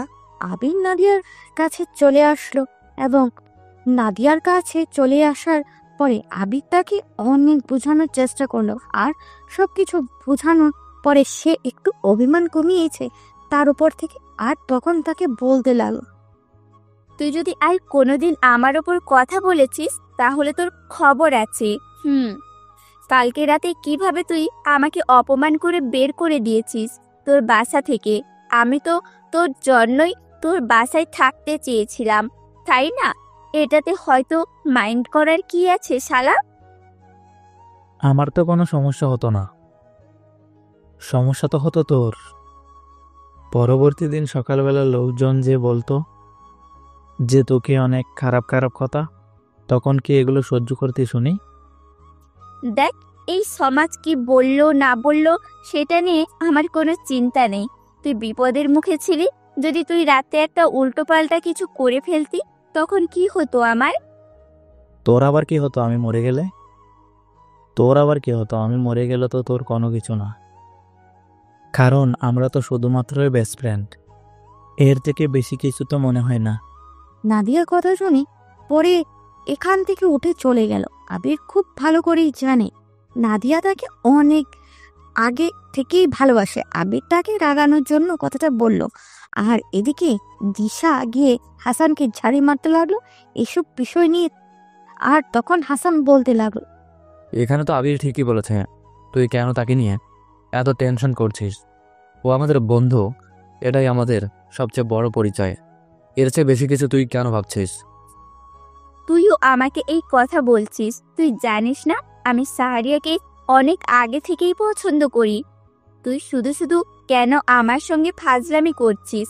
আমি এই বিষয় নিয়ে ফাজলামি করা মোটেও পছন্দ করছি না। তুই পছন্দ করিস বা না করিস, এটা তো আমাদের দেখার বিষয় না। আমরা এটা সম্পর্ক হতে দেব না মানে দেব না। তুই অন্য কাউকে বিয়ে করবি, আর শাহরিয়ারকে খুবই সুন্দরী বিদেশি থেকে একটা বিয়ে করাবো। ঠিক আছে, তোদের বন্ধুকে বিদেশি নায়িকাদেরকে দিয়ে বিয়ে করা, আমার এখানে আপত্তি থাকবে কেন? আমি বাসায় গেলাম, আর কখনো আমাকে তোরা কেউ ফোন দিবি না। আর সাহারিয়াকে বলবি আর কোনোদিন যেন আমার সামনে না আসে, তার সঙ্গে আমি কোনো যোগাযোগ রাখবো না, সবাইকে ব্লক করে দিচ্ছি। এবারে নাদিয়া চলে যাচ্ছিল। আবির এদিকে হাসছিল তার কাণ্ড কারখানা দেখে। তারপরে সে যখনই রিক্সা নিয়ে চলে যেতে যাবে তখনই আবির বাইক নিয়ে রিক্সার সামনে দাঁড়ালো। আর তখন আবির বলতে লাগলো, এত ডং না করে তাড়াতাড়ি ওঠ, কাজ আছে। তোর এসব ডং দেখার এখন আর সময় নেই, হাতে অনেক কাজ আছে। ওঠ তাড়াতাড়ি, মিটিং আছে। আমি তোর কে যে সব সময় তোকে আমাকে নিয়ে যেতে হবে? কেন তুই নিজে কিছু করতে পারিস না? সব সময় আমি কেন যাব? আমি কেন তোকে বুদ্ধি দেখিয়ে দিব? আমার মাথায় কোনো বুদ্ধি নেই, আমি তেমন কোনো কিছুই বুঝিও না, আর এখন থেকে আমি তোকে চিনিও না। ওকে চিন্তা হবে না, তুই শুধু আমার বাইকের পিছনে বস, তাহলেই হবে। তোকে চিনতে কেউ বলেনি, চিনলে সমস্যা। আর তখন নাদিয়া আর কোনো কথা না বলে আবিরের বাইকের পেছনে বসে পড়লো। আর আবির তাকে নিয়ে একটা জায়গায় যেতে শুরু করলো। আর পেছনে হাসান এবং জুবাইর তারাও বাইকে করে আসছে। আর দেখতে দেখতে পার হয়ে যায় 5টা বছর। এই 5টা বছরে আবির নিজেকে অনেক ডেভেলপ করেছে। নাদিয়া, হাসান এবং জুবাইয়ের পর 3জন তার সব সময় পাশে থেকেছে, তার বিপদে আপদে সাহায্য করেছে। বিশেষ করে নাদিয়ার কোনো তুলনাই হয় না। হয়তো ওদের জন্যই আজকে আবির মিনিস্টার হতে পেরেছে। আজকে আবিরের শপথ বাক্য পাঠ করতে যাচ্ছে। সকালবেলা ঘুম থেকে উঠেই তাড়াতাড়ি করে রেডি হয়ে নিল, আর তখনই নাদিয়া আবিরকে কল দিল। আর নাদিয়া বল, স্যার, আপনার কি ঘুমটা ভেঙেছে? আপনার যদি ঘুমটা ভেঙে থাকে তাহলে তাড়াতাড়ি করে সমাবেশে চলে আসুন। আপনার জন্য সকলেই ওয়েট করছে, আর আমি তো অনেক আগে থেকেই ওয়েট করছি। আপনাকে আমি আলাদা করে শপথ বাক্য পাঠ করাবো, আসেন আপনি। তোর থেকে আলাদাভাবে শপথ বাক্য পাঠ করতে হবে? ঠিক আছে, তোরটাই আগে পাঠ করব, পরে হচ্ছে সমাবেশেরটা পাঠ করব। তবে সেটা কি কোনো রুমের মধ্যে পাঠ করাবি, নাকি খোলা প্রাকৃতিক আকাশের নিচে? হারামি, তোর এখন ফাজলামি করা হচ্ছে। তোকে না বলেছি তাড়াতাড়ি করে আসতে? তাড়াতাড়ি আয়। আর অলরেডি কিন্তু শিয়াম চলে এসেছে, সবাই তোর জন্য ওয়েট করছে। প্লিজ আয় না ভাই। বলতে লাগলো। আবির হাসতে হাসতে কল কেটে দিল। তারপরে তাড়াতাড়ি করে রেডি হয়ে গাড়ি নিয়ে বেরিয়ে পড়লো। ড্রাইভার গাড়ি চালিয়ে যাচ্ছেন। ও, আপনাদেরকে তো বলাই হয়নি, সিয়াম যেখানে আবিরের ওই ছোট্টবেলার বন্ধু, তাকে একটা পোস্ট দিয়েছি। সে মানুষ হিসেবে অনেক ভালো। আবির 15 মিনিটের মধ্যেই চলে আসলো সমাবেশের সামনে। তারপর আবির গাড়ি থেকে নামলো আর সকলেই তাকে শুভেচ্ছা জানাতে শুরু করলো।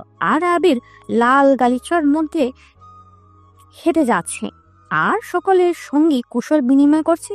আর এদিকে আবির একপাশে তাকিয়ে দেখলো নাদিয়া আছে কালো শাড়ি পরে এসেছে, দেখতে পুরো পরিটার মতো লাগছে। আবির হেঁটে গিয়ে নিচের আসনে বসে পড়লো আর সমাবেশ শুরু হয়ে গেল।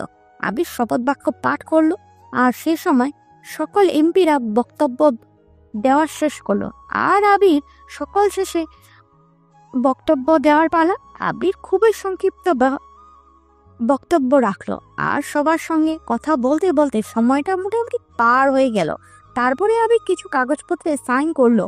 আর এদিকে নাদিয়া, এই সালার লুচ্চা, আজকে খবর আছে, মেয়েরা তার সঙ্গে কথা বলতে এসেছে আর সে কি সুন্দর তাদের সঙ্গে কথা বলছে। আরে ভাই, তুই কাদের ক্ষেত্রে কথা বল, সমস্যা নেই। আরে ভাই, তুই তাদের ক্ষেত্রে কথা বল, সমস্যা নেই, কিন্তু ওদের গায়ের ওপর পড়তে হবে কেন শুনি? আর মেয়েগুলোই বা কেমন? এমন ইয়াং মিনিস্টার দেখে তার লোক সামলাতে পারছে না, মনে হয় ফুলে উঠে পড়বে আবিরের তুই এমন বিড়বিড় করে কি ভাবছিস? তুই এমন বিড়বিড় করে কি বলছিস? পাগল হয়ে গেলি নাকি? আর ওদিকে কোথায় তাকিয়ে আছিস? শাহরিয়া তো গাড়িতে উঠে গেছে, তাড়াতাড়ি আয়, অফিসে যাওয়া লাগবে। এদিকে আবির গাড়িতে উঠে সোজা অফিসে চলে আসলো। আর অফিসে আসার পরে আবির কিছু হাতে কাজ করছিল আর পিয়নকে বলল নাদিয়াকে ডেকে দেওয়ার জন্য। আর সঙ্গে হাসান আর জুবাইর কেউ ওরা চলে আসলো। আর ওরা কেবিনে আসার পরে আবির তাদের বসতে বলল। আর তখন হাসান জুবাইর আবিরের দিকে তাকিয়ে আছে। আবির কোনো কিছু বুঝতে পারছে না। আর তখনই ওরা বলতে লাগলো, দেখ ভাই, আমাদের বন্ধুদের প্রায় বছর হয়ে গেছে। এই 6 বছর আমরা অনেক স্ট্রাগল করে আজকে আমরা এই পর্যন্ত এসেছি। তুই অনেক স্ট্রাগল করে আজকে তুই মিনিস্টার হতে পেরেছিস। আমরা সকলেই হ্যাপি। তোর এত কিছু হয়েছে, এটা সত্যি অন্যরকম ভালো লাগছে। কিন্তু যে মানুষটা তোর পেছনে সাপোর্ট দেওয়ার জন্য এই 5টা বছর অপেক্ষা করেছে, তা ওর জন্য তুই কোনো কিছুই করলি না। তুই কি বলিস? আমি তো কোনো কিছুই বুঝতে পারছি না। আমি কোনো কিছু করিনি মানে? জুবাইর, আমি তো তোকে বলেছি তুই শিক্ষার বিষয়টা দেখ। তোর মতো ভালো জ্ঞান মনে হয় না অন্য কোনো মন্ত্রীর হবে। আর হাসান, আমি তো তোকে বললাম তুই আইনের দিকটা দেখ। তুই আইনমন্ত্রী হিসেবে আছিস, ভালোই তো আছিস, এইখানে খারাপ তো কোনো কিছু দেখলাম না। আর নাদিয়া, তুই রান্না বাড়া করিস, তাহলেই হবে। আমি কি তোকে এই কথা বলেছি যে আমাদেরকে কি দিলে আর না দিলে? আরে ভাই, তুই যদি আমাদেরকে মন্ত্রী পদ নাও দিস তবুও আমাদের কোনো সমস্যা ছিল না। আমরা তোর পাশে ছিলাম, থাকতাম। অবশ্যই আমরা তোর এসব পাওয়ার লোভে তোর সঙ্গে থাকিনি। আমরা তোকে ভালোবাসি বলেই, তুই যোগ্য ছিলিস বলেই। কিন্তু আজকে মিনিস্টার হয়েছিস আমাদের জন্য নয়। কিন্তু আমি তোকে বলেছি অন্য বিষয় নিয়ে কথা। এইসব খেয়ালি না করে তাড়াতাড়ি সবকিছু বল। আমি তো কোনো কিছুই বুঝতে পারছি না। তোরা কোন বিষয় নিয়ে কথা বলিস? এই, তোরা কি আমার মা বাবাকে খুঁজে পেয়েছিস? প্লিজ বল না। আরে, তোরা নাদিয়ার ব্যাপারটা নিয়ে কথা বলছে আঙ্কেল আন্টিকে। এখন আমরা সবাই মিলে খুঁজবো। আমাদের যেটা টার্গেট ছিল সেটা পূরণ হয়ে গেছে। তুই আবারও সেই তোর চিরচেনা গ্রামে ফিরে যাবি। নাদিয়ার বিষয়টা নিয়ে কথা বলছিস মানে? দেখ, তুই ছাড়া যেখানে আছে ভালোই আছে, খারাপ তো আর নেই। আর তখন নাদিয়া কোনো কিছু না বলেই কেবিন থেকে বেরিয়ে গেল। আর কেবিন থেকে বের হয়ে যাওয়ার পর আমি আসতে শুরু করলাম। আর তখন জুবাইর আমাকে বলতে লাগলো, শালা নাদিমা কি তাই? তোর কাজ থেকে তুই জানিস না? তুই বুঝলেও যে না বোঝার মতো ভান করছিলি। এতক্ষণ আমরা পুরো মেজাজ খারাপ হয়ে যাচ্ছিল। মেয়েটা তোকে কতটা ভালোবাসে আর তুই এভাবে তাকে ঘোরাচ্ছিস। তোদের এই বিষয়টা বলতে হবে না। সামনের জন্মদিনেই তোকে আমি ধুমধাম করে বিয়ে দিব, বিয়ে করাবো, বুঝতে পারছিস? এখন ওকে বুঝিয়ে নিয়ে আয়। আমরা পারবো না। তোর প্রয়োজন হলে তুই যা। আমরা কেন করতে যাব তোর কাজ? এই কাজ আমরা করতে পারবো না। আমরা গেলাম, আমাদের হাতে কাজ আছে। আর বিকেলবেলায় তাহলে আমরা রওনা দিচ্ছি গ্রামের উদ্দেশ্যে। আবির কেবিন থেকে বের হয়ে গেল আর কেবিন থেকে বেরিয়ে নাদিয়ার কাছে আসলো। কিসের কাজ? এই আসার পর দেখলো নাদিয়া ল্যাপটপে মনোযোগ দিয়ে কাজ করছিল আর আবির ল্যাপটপ বন্ধ করলো আর তার কোমর জড়িয়ে আবিরের বুকের মাঝে আনলো। আর তখন সে আবিরকে বলতে লাগলো, স্যার, আপনি এটা কি করছেন? আপনি আমায় কোমর জড়িয়ে রেখেছেন কেন? আমাকে ছেড়ে দিন। কেউ দেখে ফেললে আমারই সর্বনাশ হয়ে যাবে। প্লিজ স্যার, আপনারা মান সম্মান চলে যাবে। এই কথা শুনে মাথা নিচু করে আছে আবির, মুখ তুলে তার দিকে তাকাতে বলল। আর তখন খুবই লজ্জা পেয়ে গেল আর আবিরকে বলল, বাহ, নাদিয়া আবার লজ্জা পেতে পারে, এটা তো সত্যিই আমার জানা ছিল না। আপনার জন্মদিনে শুভ কাজটা সেরে ফেলবো। আপাতত গ্রামে যাওয়ার ব্যবস্থাটা করুন ম্যাডাম, না হলে আবার মিনিস্টার আপনার খবর করে ছাড়বে। এত বছর ধরে আমি তোমাকে বোঝানোর চেষ্টা করেছি আর তুমি কোনো কিছুই বুঝতে চাও না। তো আমি এখানে কি করব শুনি? কেউ যদি বুঝেও না বোঝার ভান করে থাকে তাহলে তো আমার কোনো কিছু করার নেই। শয়তান একটা। আর বুঝে কোনো কাজ হবে না। এখন শুধু বিয়ে করে বাচ্চা কাচ্চা নেওয়ার বাকি। কারণ বয়স তো আর কম হলো না, বয়স তো মোটামুটি ভালোই হচ্ছে। তাড়াতাড়ি বিয়ে করা লাগবে। নাদিয়া এই কথা শুনে লজ্জা পেয়ে দৌড়ে চলে গেল আর আবিরও এদিকে রেডি হয়ে নিল গ্রামে যাওয়ার জন্য। দুপুরের পরেই তারা সকলেই গাড়িতে করে গ্রামের উদ্দেশ্যে রওনা দিল। আবারও সেই চিরচেনা গ্রামে পৌঁছাবো, যেখানে সিয়াম আবিরের মা বাবা বড় আপু সকলেই ছিল। সিয়াম তখন গাড়িতে আবিরকে বলতে লাগলো, দোস্ত, এত বছর পরে চিরচেনা আবারও গ্রামে আমরা ফিরে যাচ্ছি। সত্যিই আমাদেরকে কতটা ভালো লাগছে এটা তোকে বোঝাতে পারবো না। তাও আবার এখন প্রতিষ্ঠিত হয়ে। যাকে ছোটবেলা থেকে মা বাবা বলে ডেকে এসেছি, ওনারা নাকি আমার আসল মা বাবা নয়। এই জিনিসটা যখন মনে হয় তখন আসলে কোনো কিছুই আমার ভালো লাগে না। আমার আসল মা বাবা কি বেঁচে আছে নাকি মারা গেছে কিছুই তো জানি না। আবির এসব ভাবতে ভাবতে কখন যে নাদিয়ার কোলে ঘুমিয়ে পড়লো বুঝতেই পারলো না।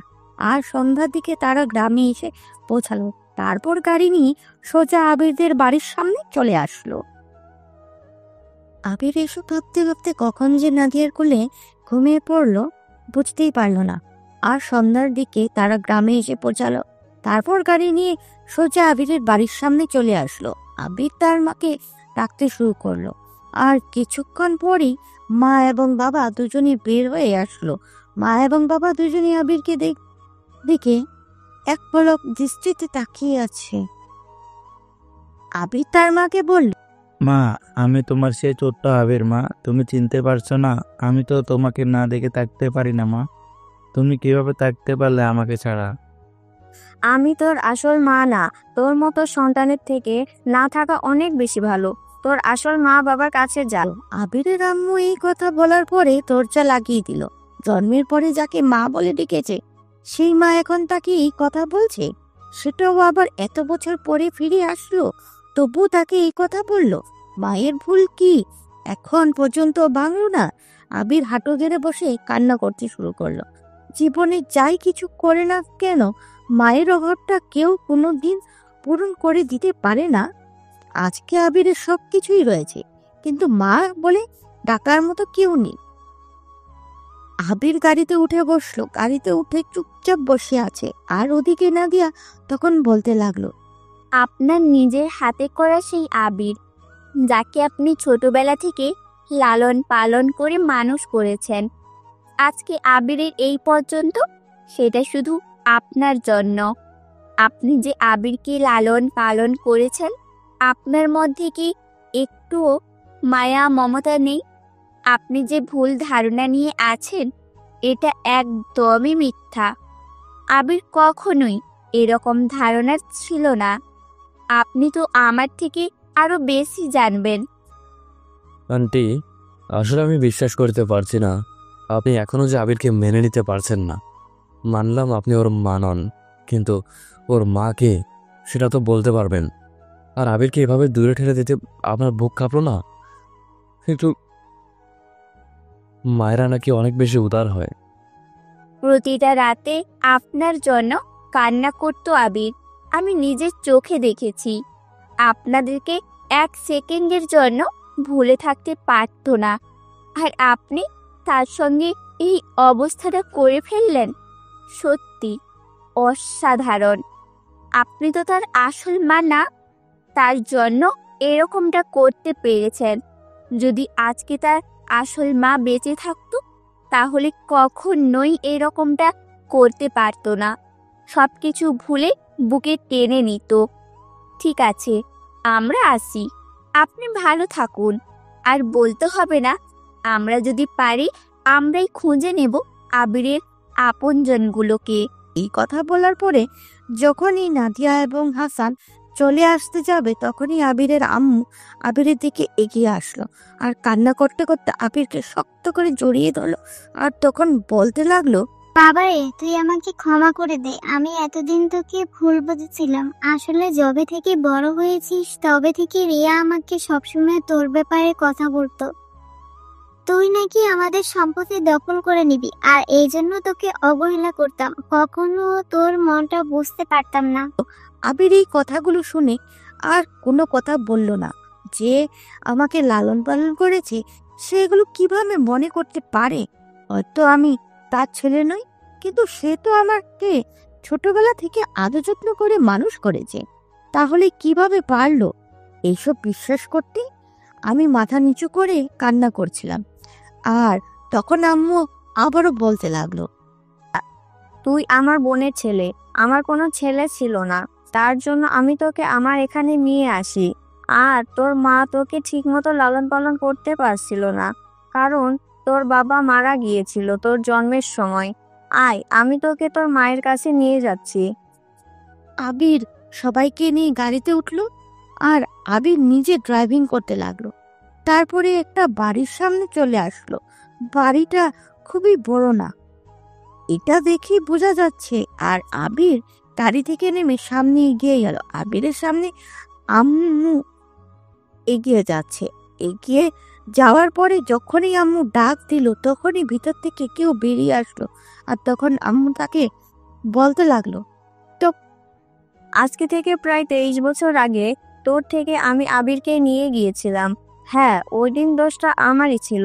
আমার কোনো ছেলে ছিল না, তাই যেভাবে পেরেছিলাম ঠিক সেভাবেই হাসপাতাল থেকে চুরি করে নিয়ে গিয়েছিলাম আবিরকে। তারপরে তোকে অনেক বেশি দূরে সরিয়ে রেখেছি। আমি আজকে ঠিক 23 বছর পর ছেলেটাকে আবার ফিরিয়ে দিচ্ছি। করে মা আবিরের দিকে তাকায়। আবির কান্না করতে করতে তার মাকে শক্ত করে জড়িয়ে ধরলো। কেন আমার সঙ্গে এমনটা হলো? কেন আমি এই 23 বছর মাকে রাখতে পারিনি? সবসময় আমি অবহেলিত হয়ে এসেছিলাম। নিজেদের জন্য আমাকে কেন কষ্ট দেওয়া হলো? মাকে জড়িয়ে ধরে কান্না করছিলাম।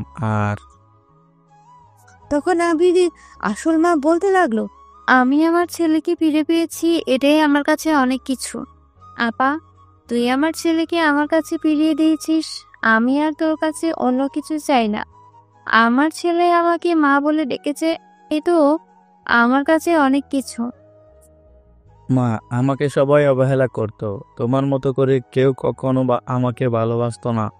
মা, আমি কখনোই ভালো ছিলাম না, আমাকে ক্ষমা করে দাও। আমি এতদিন তোমার কোনো কিছু খোঁজ নিতে পারিনি। বিশ্বাস করো, আমি অনেক চেষ্টা করেছি আমার পরিচয় জানার জন্য, কিন্তু কেউ বলেনি আমাকে। থাক বাবা, কান্না করিস না, কপালে যেটা আছে সেটাই হয়েছে। আয় ভিতরে আয়, ওই মেয়েটা নিশ্চয়ই আমার বৌমা। এই কথা বলতেই নাদিয়া এসে মাকে সালাম করলো। তারপরে মা তখন নাদিয়াকে ধরে বলতে লাগলো, মাশাআল্লাহ, আমার বৌমা দেখছি অনেক বেশি সুন্দরী। আয় তোরা সবাই ভিতরে আয়, আমি তোদের খাবার ব্যবস্থা করছি। আবিরা ভিতরে চলে আসলো। ভিতরে আসার পর দেখতে পারলো অনেক ছোট্ট একটা ঘর, কিন্তু আজকে আবিরের এই ঘরটার মধ্যে অনেক বেশি শান্তি লাগছে। আবির তার মাকে বলল, মা, তোমায় কিছু করা লাগবে না, তুমি আমার সঙ্গে ঢাকায় চলে যাবে। মা, তোমার ছেলে মিনিস্টার হয়েছে এ দেশের, তুমি শুধু আমার জন্য দোয়া করবে মা। আমি তখন দেখতে পারলাম চুপচাপ আম্মু চলে যাচ্ছে। আমি আর ওনাকে কথা বললাম না, কারণ উনি আমার সঙ্গে যেরকমটা করেছেন, ওনার সঙ্গে কথা বলাটা এখন মনে হয় না আমার কোনো প্রয়োজন আছে। আমাকে হাসপাতাল থেকে চুরি করে নিয়ে গিয়েছিল, তারপর আবার এতদিন আমার নিজের পরিচয়টা বলেনি। বোন হয়ে বোনের এত বড় ক্ষতি করতে পারে কিভাবে? আর তখন নাদিয়া আমাকে বলতে লাগলো, কি ব্যাপার, তুমি ডাক দিচ্ছ না কেন? আম্মু তো চলে যাচ্ছে, তুমি ডাক দাও। উনি হয়তো ভুল করেছেন, কিন্তু তুমি সন্তান হিসেবে এগুলো মনে রাখবে না? তোমাকে যেটা বলেছি তুমি সেটা করো। মা, আপনি কিছু বলবেন না? মা, তুমি আমাকে যাই বলো, আমি সবকিছু করতে রাজি আছি, কিন্তু এই বিষয় নিয়ে আমাকে কোনো কিছু বলবে না মা। আমি ভালো ছিলাম না মা, আমি খাবারের কষ্ট করেছি অনেক, ঠিক মতো খেতে পারতাম না পর্যন্ত। মা, আমি তোমার পায়ে ধরে ক্ষমা চেয়েছি, তুমি প্লিজ আমাকে বলো না ওনাকে ফিরিয়ে আনতে। আবিরের দিকে তাকে একটা দীর্ঘশ্বাস ফেলল আর কোনো কিছু না বলল না। হ্যাঁ, এটা ঠিক আবিরের প্রয়োজন ওনাকে ফিরিয়ে নিয়ে আসা, কিন্তু উনি কেন এরকমটা করলো সেটাই তো আবিরের জানার ইচ্ছা। কেন তাকে চুরি করে হাসপাতাল থেকে তখন নিয়ে গিয়েছিল তার মায়ের বুক খালি করে, আর দেখলো না কিচ্ছুটা, চুপ করে আছে। আবির বুঝতে পারলো মা চাইছে আবির ওনাকে যেন ফিরিয়ে নিয়ে আসে। আবিরও চলে আসলো ওনাকে ফিরিয়ে নিয়ে আসার জন্য। আর তখন আবির বলল, যেটা হবার সেটা হয়ে গেছে। ছোটবেলা থেকে আপনাকে আম্মু বলে জানতাম যে আপনার প্রতি আমার কোনো অভিযোগ নেই। আপনি হয়তো একটা ভুল ধারণা নিয়েছিলেন। আম্মুকে ফিরিয়ে নিয়ে আসলো। আর আম্মুকে ফিরিয়ে নিয়ে আসার পরে সবাই একসঙ্গে খাওয়া দাওয়া করলো আর রাতটা এভাবেই পার করে দিল। এই ছোট্ট ঘরে কোনো কষ্টই হলো না। আর রাতের বেলা আবির যখন নাদিয়ার পাশে শুয়ে আছে, আর তখন নাদিয়া আবিরকে বলতে লাগলো, বিশ্বাস করো, আজকে আমার এতটা শান্তি লাগছে যেটা তোমাকে বলে বোঝাতে পারবো না। সব সময় এসির নিচে থেকে কেমন একটা অস্বস্তি ফিল হয়ে আসছিল, কিন্তু আজকে আমার অনেক বেশি ভালো লাগছে এই ছোট্ট ঘরে থাকতে। তুমি শুধু এটা মনে রাখো, আমাদের কিন্তু বিয়ে হয়নি এখনো, তাই মায়ের সঙ্গে গিয়ে শুয়ে পড়ো। আমি এখানে হাসানকে নিয়ে শুয়ে পড়ছি, এছাড়া তো আর কোনো জায়গা নেই। কেন মনে হচ্ছে আমি আপনার উপরে এসে পড়েছি? শোনেন, আপনার মতো লুচ্চামি করার অভ্যেস আমার নেই, বুঝতে পেরেছেন? আপনার হয়তো অভ্যেস থাকতে পারে। কেন, তোমার কি কোনো ছোট বোন আছে? বোন যে আমি তার সঙ্গে লুচ্চামি করেছি, মেরে তক্তা বানিয়ে দেবো, মা শুনে ফেলবে। যাও তাড়াতাড়ি গিয়ে শুয়ে পড়ো, মায়ের সঙ্গে কাল ঢাকা যেতে হবে, অনেক কাজ আছে। পাগল নাকি? আমি আর ওইখানে 4 থেকে 5 দিন থাকবো। তারপরে মাকে নিয়ে আমি ঢাকায় চলে যাব। আমি 4-5 দিন এই গ্রাম ঘুরবো না, এটা কোনো কথা হলো? তাহলে তোমরা থাকো, আমি চলে যাচ্ছি, কারণ আমার অনেক কাজ আছে। তোমরা তো এক একজন অনেক দামি লোক হয়ে গেছো, তো সেজন্য তোমাদের কোনো কাজ নেই। যাই কিছু হয়ে যাক না কেন, যদি ঘূর্ণিঝড় হয় তবু আমি এই গ্রাম ছেড়ে যাচ্ছি না। 3-4 দিনের আগে 3-4 দিন পরে ঘুরে ফিরে তারপরে চলে আসব। মিনিস্টার সাহেব, আপনি নিজেই চলে যাবেন, আপনার হাতে অনেক কাজ। আমি এখানে ঘুরে বেড়ালে কোনো লাভ হবে না, কারণ আপনার জন্য মানুষ ওয়েট করছে। ওদের কথাবার্তা শুনে মেজাজটা এত খারাপ হচ্ছে। আবিরকে কালকে একাই যেতে হবে। তারপরে আবির হাসানের সঙ্গে ঘুমিয়ে পড়ল, আর ঘুম ভাঙলো সকালবেলা ঘুম ভাঙার পরে দেখতে পারলো নাদিয়া আবিরের বুকে পর উঠছে। আবির নাদিয়ার গালে চিমটি দিল, আর চিমটি দেওয়ার পরে নাদিয়ার কিছুটা ভয় পেয়ে নেমে গেল, আর আবির এদিকে হাসতে লাগলো। আর তখন হাসান বলতে লাগলো, তোদের কারণে যদি আমার ঘুমটা ভেঙে যায় তাহলে কিন্তু তোদের খবর আছে। আমি সরাসরি আন্টিকে বলে দেব যে তোরা এভাবে লোচামি করছিস। শেষ রাতে এই নাদিয়া, তোকে লজ্জাজনক বলতে কোনো কিছু নেই? তোদের তো বিয়ে হয়নি, সাজা এখান থেকে। নাদিয়া অনেক লজ্জা পেয়ে গেল, আর আবিরও বেশ লজ্জা পেয়ে গেল। পরদিন সকালবেলা আবির সকলকে নিয়ে চলে আসলো। জোর করে ওরা ঘুরতে চেয়েছিল। আবির বলল পরে একটা সময় ঘুরে বেড়ানো যাবে, কিন্তু এখন হাতে অনেক কাজ আছে। নতুন সংসদ সদস্যদেরকে নিয়ে অনেক কাজ করতে হবে, হাতে অনেক কাজ আছে। আর এদিকে ঢাকায় আসার পরে মা তখন বলতে লাগলো, কিরে, মেয়েটা কি এভাবে কষ্ট দেওয়ার মানে কি? বিয়ে করে এ বাসায় নিয়ে আয়। আমি আর মেয়েটাকে দাদার বাসায় পাঠিয়ে দিতে চাই না। এই মেয়েটাকে এ বাসায় রাখতে চাই। মা, তুমি যদি এই চিন্তা করে থাকো তাহলে এই চিন্তা 6 মাস পরে করো, কারণ এখন পরবর্তী 6 মাস আমি বিয়ে শাদীর মধ্যে থাকতে পারবো না। এখন তো বিয়ে করা ইম্পসিবল। মা, আপনি কিছু বলছেন না কেন? এভাবে 6 মাস ওয়েট করা সম্ভব বলেন? সেই 5 বছর ধরে আমাকে ঝুলিয়ে রেখেছে, শুধু বলে বিয়ে করবে বলে।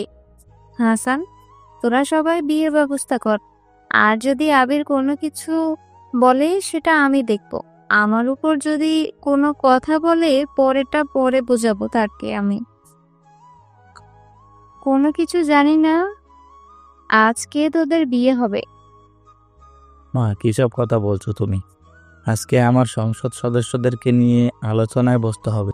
বিভিন্ন ধরনের এসব বাদ দিয়ে আমি বিয়ে করব? হ্যাঁ, করবি। আমি বলেছি তাই করবে।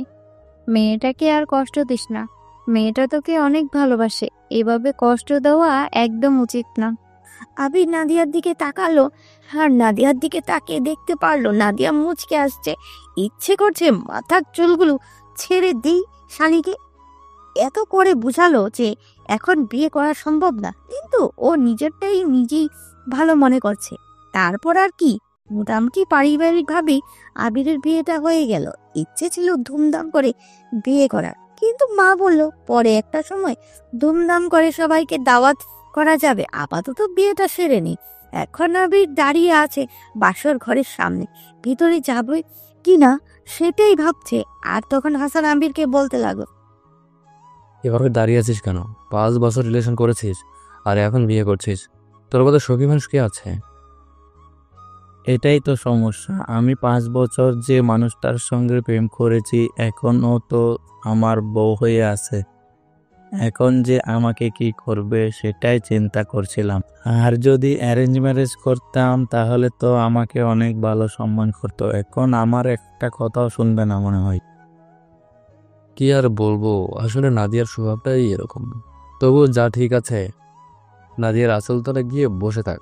তো যদি বসে থাকতে না চাস তাহলে আমরা আসতে পারি, আমরা একটা চান্স নিতে পারি। এখন তো আমাদের ভাবি হয়ে গেছে, বুঝতে হবে ব্যাপারটা। মিনিস্টারের বউ মানে আমাদের বউ, কারণ হলো মিনিস্টার সকলের সকল মানুষের, আর মিনিস্টারের বউ মানে আমাদের বউ। আবির হাসানের কথা শুনে হাসতে লাগলো। তারপরে ভিতরে আসলো। ভেতরে আসার পরে দেখলো ঘুমটা দিয়ে বসে আছে। আর আবির যাওয়ার পরেই তাকে সালাম করতে আসলো। আর আবিরের কাছে সালামি চাইছে। আবির যখন বলল, এভাবে অপমান না করলেও পারতে, আমার হাতে কোনো টাকা নেই। ঠিক আছে, সালামের টাকা না হয় বাকি থাক, পরবর্তীতে শোধ করে দেব। সালামির টাকা না দিতে পারলে নিজের স্ত্রীকে স্পর্শ করতে পারবে না। আগে সালামের টাকা নিয়ে আসো, পরে আমাকে স্পর্শ করবে। তাই নাকি? দেখা যাবে, কিন্তু আপাতত বাকি থাক, পরবর্তী শোধে আসলে পুষিয়ে দেব বলেছিলাম না? এখন বিয়ে করার প্রয়োজন নেই, হাতে অনেক ঝামেলা আছে, এগুলো শেষ করে বিয়ে করব। তুমি কি আমার একটা কথা শুনেছ? ঠিক আছে, তোমার যেহেতু বিয়ে করার ইচ্ছে ছিল না, এখন তো বিয়েটা হয়ে গেছে। এখন তুমি তোমার কাজ করো, এখন আমার কাছে আসতে হবে না। না না, এটা বললে কি আর হয় নাকি? এখন তো বিয়ে করেই ফেলেছি, যেহেতু একটা কাজ করে ফেলেছি, তো এখন আর বসে থেকে আর কি লাভ? শয়তান একটা, মানে সবসময় শুধু তোমার লাভ খুঁজবে তাই না? দাঁড়াও, দেখাচ্ছি মজা। তোমাকে বিয়ে করতে চাইছিলা না, এখন নিজে সামলাও। নাদিয়া আবিরকে ধাক্কা দিয়ে বিছানায় শুইয়ে দিল। আর এরপর কি হলো সেটা আপনারা না জানলেও চলবে। আর এভাবে না হয় চলতে থাকুক তাদের মিষ্টি ভালোবাসার গল্পটা। নিত্য নতুন ভালোবাসার গল্প পেতে আমাদের চ্যানেলটি এক্ষুনি সাবস্ক্রাইব করে পাশে থাকবেন।